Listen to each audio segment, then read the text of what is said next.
Welcome to the Neurodiverse Lens, a CDL podcast featuring Carolyn and Jordan. Welcome back to another episode of the Neurodiverse Lens, a podcast where we look at life through the lens of neurodiversity. I'm here today with Jordan, who's our communication manager here at the Center for Diverse Learners. Perfect. Yeah, so today we're going to be talking about something close to both of our hearts. October is Learning Disabilities Awareness Month. So in this episode today, we're going to be busting myths, sharing stories from our programs, and talk about how our community can help students who are waiting for support. So, Carolyn, let's start right there. When we say Learning Disabilities Awareness Month, what do we want people to take away, and why does dedicating a whole month to this matter mean so much for families? I think the most important thing to note, and why Learning Disability Awareness Month is so important, is that I have this crazy belief. I believe that all students should have the opportunity to learn. Mm-hmm. We need an awareness month because some students learn differently. Some students require different supports to learn. Not that they can't learn, not that they're struggling students, but that they need different approaches. And until all students receive the approaches they need to succeed, we need to have a Learning Disability Awareness Month. Because right now, there are kids who could be more successful if they were receiving the support that they needed. And I just believe every child, no matter what, deserves an opportunity to learn and deserves the supports that they require. Yeah, absolutely. I think, when students do receive those supports, they are more successful. Their classmates are more successful. It just creates a better environment for every student in that classroom. One of the biggest challenges with learning disabilities is still the misunderstanding. So I wanted to ask, what's the most common myth that you've heard about learning disabilities, and how do we explain simply what an LD is and what it isn't? That's a great question, and it's one I get all the time. I want to preface this by saying that in this episode, we might oversimplify really complicated concepts such as how learning disabilities are diagnosed, but there's still really important overall statements that I can make. So the first and most pervasive myth is that students with learning disabilities are stupid. Mm-hmm. And I want to say this out loud because this is the thing that people aren't saying out loud, but is really impacting their biases and the way that they treat children and the way that they determine resources and who gets support. The other reason why I want to bust this myth is at the Center for Diverse Learners, I can't tell you the amount of times on the first or second lesson a kid comes in and they feel this overwhelming need to let us know that they're stupid, that they want us to have lower expectations for them because they have internalized that message. However, and this is so important to note, to be diagnosed with a learning disability, you have to have an average or above IQ. What a learning disability is, to be really simplistic, is it is a child who has the capacity to learn, so an average or above average IQ, but is struggling in one or more areas of learning. So this is a child who can be very bright. Sometimes we'll see psych ed reports where a kid has a really high IQ and yet they are 4 or 5 grade levels behind in a certain area. And it means that they're, for whatever reason, and there can be lots of reasons, working memory impairment, executive functioning struggles, auditory struggles, the list would go on, and I'm not going to sit and list all of them, but they are struggling to learn in the current classroom environment. And I always want to put that little piece to it, because just because someone has a learning disability doesn't mean necessarily that they will always struggle to learn. In the right environment, they might not have the same amount of struggles as they would in an environment that was less supportive of their needs, which is why we do this advocacy, because we've got these kids who can learn, who will learn and can succeed, but they need the right support. And it seems cruel to me to deny that of any child. Yeah, I completely 100% agree. When parents, talking about the advocacy piece, when parents come to CDL, if it's them booking a free resource call with us, if they live in Halton, or they're sending an email to our general inbox, if you could give them one line of hope in that first line of communication they make to us, what would you say? Okay, great. I have a great answer for that, but I also have some good news. We can now support Hamilton families with resource calls. So Okay. because of the Hamilton District Society for Disabled Children, we can support Hamilton families with resource calls. So all those Hamilton families, book those calls. Okay. But to answer your question, the one thing I want parents to know is that how your child is functioning right now in this moment does not necessarily determine how they will be in the future. If you are a good parent, you're worried about your child's future. You are thinking about, well, what about when they're 20? But, your child might be 8, 9 years old. Yeah. There's a lot of things that can change with the right support. So take that weight off your shoulders because the number one thing parents will say to me, Jordan, is, I should have gotten help sooner. I should have pushed the school harder. And I don't think parents should live with that regret. With the right support, we can change the story for these kids. Yeah. That's, sorry to go back to the free resource calls for Hamilton families. That is amazing news. So I'm just going to make a little plug. If you're interested in receiving some free resource help through the Center for Diverse Learners, you can visit our website at diverselearners.ca, and there's a button on every screen that says Parent Support Appointment. You can click that, make an appointment, or you can give us a call, send us an email, and we can help you with the booking process. And you can carve out some very specific time with one of our staff members to kind of talk about the resources you might need, or if you just need someone to listen or want to learn more about our programs. So very exciting. I love sharing good news on the podcast. Yeah. I saved it for the podcast because I wanted your genuine reaction to it. That's amazing. But yeah, so I kind of wanted to talk about the strengths and realities as well of learning disabilities. So sometimes LDs get talked about only in terms of barriers, but there are strengths too. I was wondering if you might be able to share about how our students' unique ways of thinking can become real assets for them if they have the right supports in place. I love that you said that we're always talking about the deficiencies when we're talking about learning disabilities, and there are a lot of strengths. There are strengths whenever someone else's brain works differently. The number one thing that I see, and that will be so important later in their life that they may take for granted right now, is that they problem solve differently. Mm-hmm. Meaning, when there is a problem, they often come up with very creative solutions to that problem.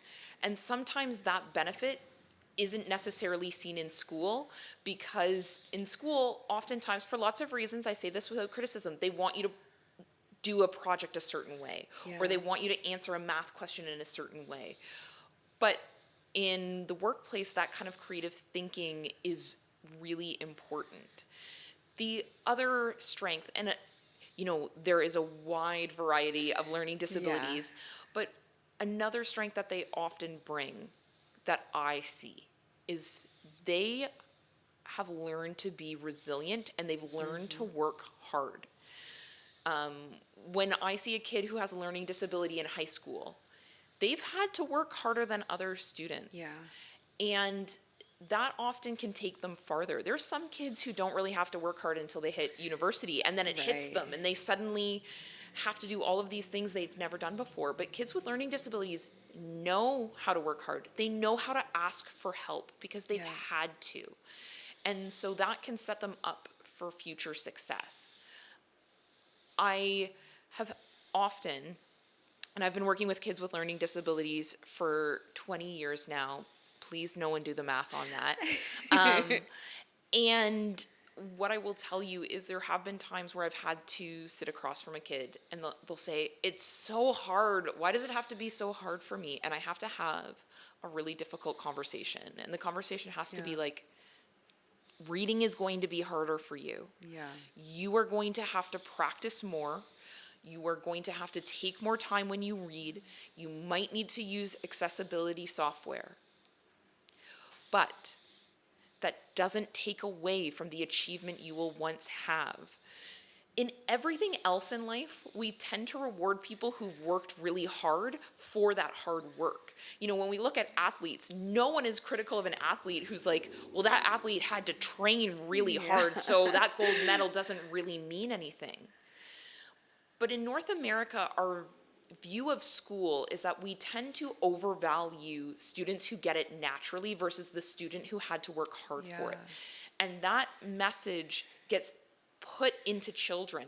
And that isn't true globally, but it is true in North America, where we have this idea that it's better to just have it naturally. And that can really hold kids with learning disabilities back, because they think, okay, well, even if they get a good mark, they're like, yeah, I got a good mark, but I had to practice with my mom every night, instead of being able to celebrate the success. And I think that's something as adults, and through Learning Disability Awareness Month and through the work we do at CDL, we need to a little bit deconstruct, and we need to celebrate kids' hard work and effort. I have worked with kids where I will say to the parent, okay, this is what we're going to say to this child. When this report card comes home, you're going to take it from your child, you're going to put it on top of the refrigerator, and you're going to say to the child, I'm not reading it, because I already know you worked hard, and that's what I want to reward. We're going out for dinner tonight. Or we're having your favorite meal, or we're going to have family time at the park. Yeah. Because we're celebrating your hard work. I don't need to know where that ended up against the provincial curriculum. I am already celebrating your hard work. And so we need to do a better job of that. And that's one of the reasons this month is so important to me, because I think we need to highlight that message. Yeah, that's honestly such a good perspective to put it in. I've never thought of it in terms of like, well, an athlete trains so hard, or like, you know, someone who's maybe really good at chess, you know, practices a lot, but, you know, it's never the students that are working much, much harder than those who may just automatically get it. But I kind of want to shift into what we actually do here at CDL. I wanted to kind of give our listeners a snapshot of each of the programs that we run and why they matter, especially to those kids who do have learning disabilities or just might be neurodiverse. Great. So I want to start with our academic program. So if you want to give us kind of an overview of our Leaps in Literacy program and then Mastering Math. Absolutely. So Leaps in Literacy is our small group, completely free for Hamilton and Halton families program. Thank you to United Way and the Halton region for the support of that program. This program is designed to use the most latest research. This research was funded by United Way, and they let us look into what does effective literacy instruction look like. And we came away with some takeaways. We are going to use a systematic approach. We're going to use scope and sequence. We're going to study phonics and how words are created and how those sounds work with reading. The importance of that group and why it works for kids who have learning issues is it's based in direct instruction. We are explaining why something is and allowing students to make that connection. Kids need to understand how words are constructed so that they can replicate the sounds and they can start to read more fluently. And that is the heart of that program. And this is what we're talking about when we're talking about kids need the right support. Often in the classroom, kids are taught with a whole language approach or what's called a balanced approach, and that won't work for kids with learning disabilities. They need to know why is the F, and like why that sound works and how that works when we put together a whole word, and how do we put together a word, and how do vowel sounds change, because English is a very challenging language with a lot of rule breaking in those pieces, and we know that kids with learning disabilities do better through direct instruction, through scope and sequence, and through an understanding of phonics. So that's what we provide. And then mastering mathematics. So I love teaching math. Math is one thing I love to teach. Partly because I'm not the greatest at math. Right. And so teaching it is really important to me because I think I see it from the same lens that the kids do. Our math program is multisensory, meaning kids get to understand the numbers through manipulatives. They understand why 2 10s are 20. The different ways you could construct the number 60. And this allows them to do more complex operations as they go because they're understanding what the math is. And again, it is also grounded in that direct instruction. And so from this program, we're able to have kids grow really quickly in their math skills because a lot of time what we're noticing with students is that they don't have the foundations. They really don't understand that the number 16 is 1 10 and 6 ones. And that is foundational for the understanding of math. And I've been in some of our program spaces while our academic programs are running. And I also just have to shout out the CDL staff. We have some of the best educators that I've been lucky enough to volunteer in their space during program time.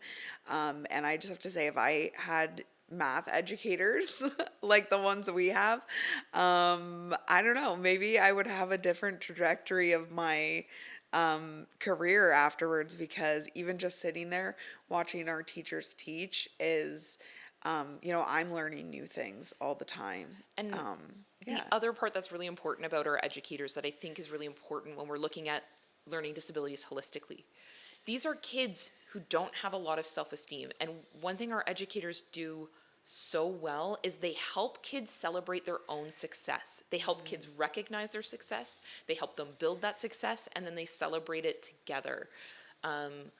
I always feel pumped up after I've watched a session because you watch our educators help the students not only learn the material, but do it in a safe environment that is improving their confidence. Our programs are designed from a success-based model, meaning we're not pushing kids until they fail. We're making sure that the lessons are designed so kids leave feeling successful and leave feeling like they've gained more information. And I also, another part of our programs is our social emotional side of things.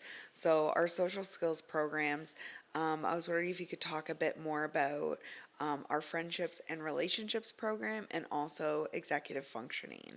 Yeah, these are great programs, and they're also designed to meet the other needs that are going on with learning disabilities. So learning disabilities can often affect communication, which can absolutely affect relationships. It can affect the way students view interactions. And so our social skills program is designed to help students build better communication, have healthier relationships, and build in that emotional regulation, which can be such a large piece. And then they get to do it in a fun environment where they get to role play with each other. What I really like about that program is that they're given not homework, but stuff they can practice at home so that parents are empowered to support their children. They know how to support their children, and they get to practice in between the sessions. So they're really building those skills as they interact with the world. When we look at our executive functioning, I think everyone needs to take this course. Of course, I'm biased, but I really, and I know we're talking about learning disabilities today, but executive functioning is such an important course. Part of being able to do well at school is not just the academics. It is the study skills that go along with it. How do you plan? How do you organize? How do you keep a binder neat? I'm actually asking because I cannot. How do you study for a test? all of those skills, which we know can often be low in kids who have learning disabilities, are taught explicitly in this course in a way that doesn't shame kids for not already having done this and not already having these skills. We see this with kids all the time. They feel like they should already know it, and our executive functioning course is like, it's okay that you don't know it. We're learning it together now, and I think that that is really powerful. Yeah, I was lucky enough to sit in on a few of our executive functioning sessions this summer, and I can say even as an adult with a group of grade 6s to 8s, I was like, yeah, like teach me. I need to learn this stuff now. And honestly, I got some good tips that will even really help me through like my working career too. So yeah, I think that's a really important course that kind of, every family should also look at this side of programming as well as the academics, because they really do go hand in hand. But we kind of have two newer programs that we haven't talked about yet. So we have our homework health program and also our friendship club program. Yeah, Homework Health is a program I'm really proud of. It's one we put together as a team last year, and with the support of the Ontario Trillium Foundation and United Way, we were able to pilot this project. And what Homework Health is it's meeting the two needs that kids with learning disabilities have. They get drop-in homework help. They just come and they get the homework help they need from educators and volunteers so that their homework is done properly and that parents have less stress. Yeah. I know that kids coming home with homework is stressful for parents, so they get to come there, get their homework done, and enjoy the rest of their night. But we also know that emotional regulation and mental health concerns are often comorbid with learning disabilities. So we have youth mental health workers on site to work with the students and help them learn some of those key mental health strategies that will in turn help them do better academically as well as emotionally. And then Friendship Club is the little program that could. So the history of Friendship Club is we were hearing from parents last summer. So last summer I was new in the position and our director of programming was on leave, and I promised everyone no summer programming. But then we were hearing from parents. My kid's isolated. They're not able to enroll in camp this summer and they don't have any friends. They are alone for 2 months. And I was like, this cannot be. Yeah. So despite the fact that we had no funding to do it, and we did it on a shoestring and a hope budget, we started once a week having students come together and have facilitated playtime. So we help them build those skills through, they're interacting, they're building something with Lego, and we might help facilitate conversation, or we notice a kid sitting off on their own, we might help them join the group or help the group join them. We help students make those connections, and we helped students make real friendships, and that is the most important part to me. They had fun in Friendship Club, and now they've got real friends outside of Friendship Club, and that's why we're so grateful for Rotary Lakeshore, who gave us funding so we can now do it on PA days this year, which we weren't planning on doing, but because of their support and from hearing from parents how important it is, we're able to do that this year. And this is the thing about having a not-for-profit, is we're constantly trying to meet needs, but sometimes needs are there that we can't predict. And this is why we sometimes need the support of our community to be able to do something like on a shoestring and a hope budget to offer to families. Yeah, and when you put all of these programs kind of together, it really is a whole child approach. It's not just about their academics, but their confidence, mental health, and belonging as well.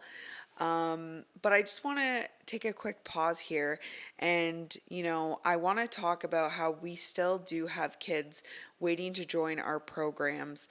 They're on our wait lists. We can serve them. We have the resources too, but we just need to hire the staff to do so. We have the space, but we need your help, our listeners, to become monthly donors, especially this month, October, Learning Disabilities Awareness Month. You can donate $42 a month, and that only equals out to $1.40 a day, which is less than a Tim Hortons coffee. So, And Jordan is laughing because I'm always nagging the staff about how they should make coffee at our center and not buy coffee. yes. So for really less than a coffee a day, you could change the story for a student on our wait list.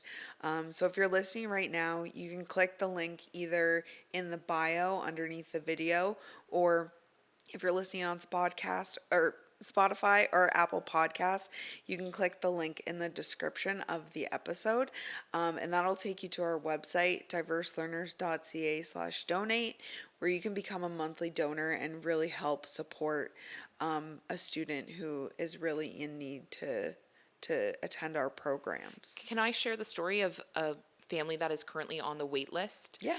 That is currently on the top of our list. This is a family, the child is in grade 2 and currently has no observable academic skills. They're not reading and they're not able to do math. They are on the very long wait list to get assessed, so we're not sure currently what's holding this child back. But some things we do know is the reason why this family is on the wait list is that they couldn't enroll in our programs because they didn't live in this area. The mom came to this area because she was fleeing a domestic violence situation. And so they didn't sign up for our programs until our form was open for 3 weeks. Right. And I will tell you, because someone may think, well, why don't you fit that child into this program? All of our students in our programs currently need to be in the programs. There's not a single child I would bump off to fit this child in. We need your support to get this child into our programs, and many families like this. It is my hope that before you're even watching this, we've got this family in. But I could tell the story of 10 more families just as deserving who are waiting for that support. And like Jordan said, we have the space. We have the resources, the math kits, all of those pieces. The part that is most expensive for an organization like us is the staff. We need to hire the qualified educators who understand how kids with learning disabilities learn to do the work so that we can serve more kids. Yeah, and I kind of wanted to talk a bit more about our wait list, to give some hope to those families that are on it. What might it look? I know we kind of came up with a new strategy for how our programs are running this academic year. What does that mean for families, and what might it look like if the wait list kind of becomes smaller? So if a family is on the wait list, one of the things we look to do is when we receive more funding, we add more students into the program. Normally, we run our program to have 3 distinct program seasons, which we're still doing, but we're also allowing families to sign up for the whole year because we were understanding that academic issues aren't solved in an 8-week program. We also have added 3 full weeks of programming every year. We used to run 24 weeks of programming. We've extended it to 27 because in the gaps between the program weeks, we were noticing some students were regressing skills, or students who had emotionally connected with their tutors were losing that connection. Yeah.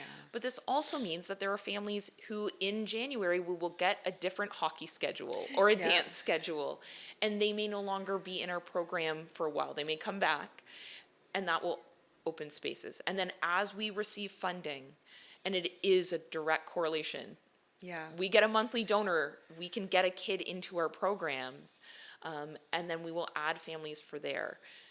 Our desire to have more continuous programs means that there might be a wait list, but our hope is, as the year progresses, to get kids off that wait list and into our programs. Because our programs are already running, it is an easy change to add those kids in. Yeah, and I know we're kind of talking about monthly donors, but what would it look like for someone who might not be in the place to donate monthly? What are maybe some other ways that they could support our mission? That's a great question. These are hard times for a lot of families, and we would never want a family to experience hardship to give to us, but we Yeah. know that there are so many people who want to support. One way is through volunteering. The more Yeah. volunteers we have also leads to the more students that we have. We can have larger groups when we have volunteers we can count on. We can have sometimes groups of 5 because Yeah. we can count on having a qualified volunteer. So that is a great way of supporting our mission. But there's an even easier message that you can help spread to support us, which is, okay, so if you watched this podcast, Yeah. put on your social media how much you enjoyed our podcast, and then maybe a secret billionaire will see it and they'll donate to us. I make a joke, but I think sometimes people underestimate how important it is to just like or comment on our Yeah. social media. It really does help our reach. We had someone who just attended our event who had no idea our organization existed, but saw it on someone's social media, bought a ticket, and now they're like, how can I support this organization? Yeah. So if you're one of the many people out there who does not have the funds or the time to support our organization right now, you're already watching this. You're probably already on your phone or computer. A like, a comment really does support us and help us support more kids during this Yeah. Learning Disability Awareness Month. Yeah, and maybe I'm biased, but volunteering is very important. If you are interested in volunteering in our programs, feel free to reach out directly to me. I oversee all of our amazing volunteers. In our new impact report that's going to be coming out soon, there's an entire volunteer spotlight. One of our Friendship Club volunteers, Grace, will be speaking about her experience being a volunteer at CDL, and just how much of a difference it's made in her life, giving back and working with kids with learning disabilities, ADHD, autism, and anyone who's just neurodiverse in our programs. So yeah, you can reach out. You can email info@diverselearners.ca or visit our website, click the Get Involved button, and head to our volunteer page. If you are interested, all of our postings are on there. But also, I mean, I also do run the social media, so I appreciate all likes, comments, and subscriptions, especially for our podcast channel as well. But yeah. I will say volunteering is really important, and here's why. Obviously, I'm someone who's super passionate about education. Anyone who's watched this knows that I am super passionate about this. But education wasn't my career choice. That wasn't what I thought I was going to do. I thought I was going to go into either law or archaeology. But then my parents made me volunteer. And out of sheer laziness, I decided to volunteer at the public school around the corner from my house and fell in love with teaching in like 10 minutes. I was like, this is what I meant to do. And so if you're one of the people watching, maybe you're a neurodiverse individual who's like, what career can I have as a neurodiverse individual? Volunteering is a great way to find out what you love to do. So that's kind of my plug for reaching out to Jordan and becoming a volunteer. Come talk to me. But yeah, before we wrap up, I kind of wanted to give listeners something practical that they can try at home. So do you have a quick strategy to maybe share with parents or caregivers that they can use tonight or later with their kids that can make a difference? Yeah, 2 things. We're not talking about school time. Whenever that is, your kids need to know that there's a time when they're not going to have to talk about school with you, where you're not going to just suddenly come into their room and go, what about your book report? And stick to that rule. Whether it's after 7 o'clock, we don't talk about school, whether it's we don't talk about school on Sundays, give your child that time where they don't feel like academics are hanging over their head. And number 2 is read with, to, and listen to your child read. Yeah. Do all the reading things. I don't care how old your kid is. If they're 12 years old, do a book club with them. Read the same book, even if they're reading it independently and you're reading it independently. Also, if your child is struggling to read, maybe them reading to you every night is creating stress on the home. But your kid does benefit academically to have you read to them as long as they're following along with their eyes.